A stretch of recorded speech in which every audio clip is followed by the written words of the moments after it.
Hi, I'm Ron Smith, NDSU Extension Horticulturist.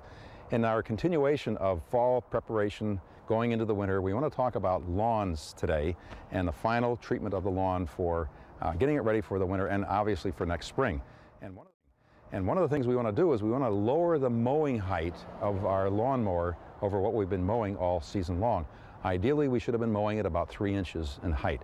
That higher mowing height provides for better root system, more photosynthetic leaf area there to carry on photosynthesis, build stronger root systems, stronger crowns, rhizomes, etc., a healthier overall turf.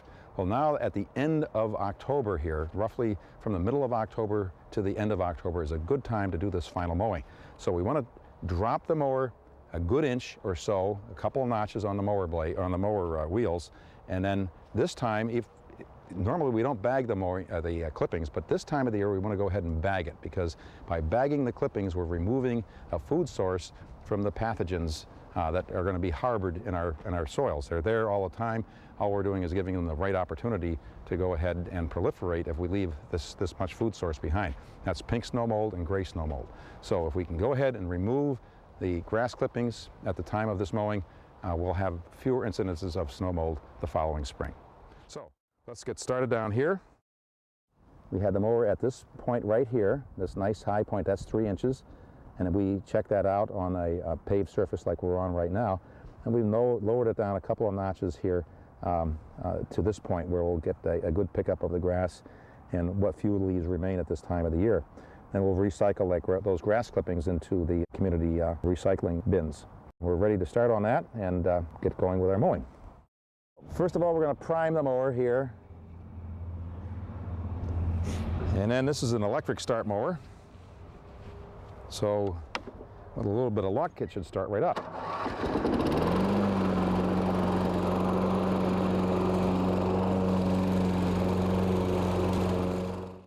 Well, once you're done with the last mowing for the season, you want to pay attention to the mower that you've used and you hope you can use for many more years to come, because they are very expensive these days.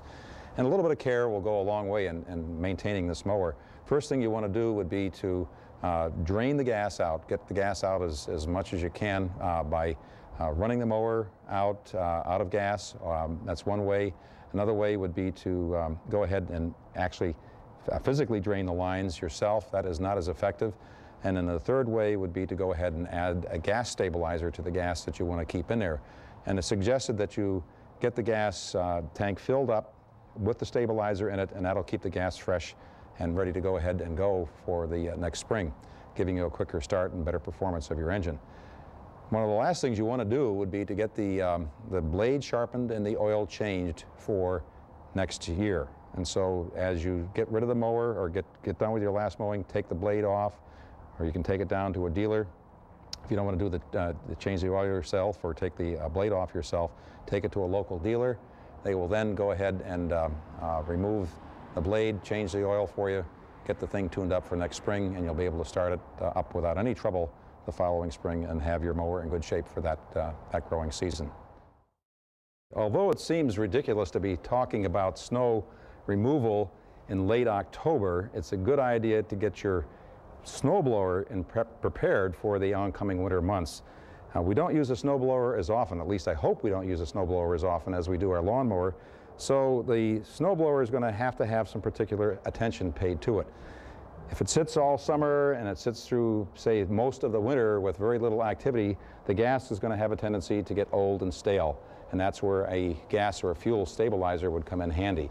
So I recommend using that in your operations.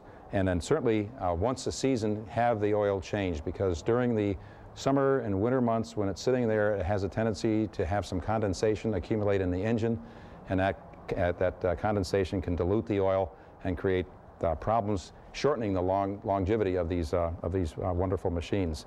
So have them checked up, have them serviced, stabilizer in the gas line, and have the oil changed, and be ready for the oncoming winter months that we can all pretty much count on.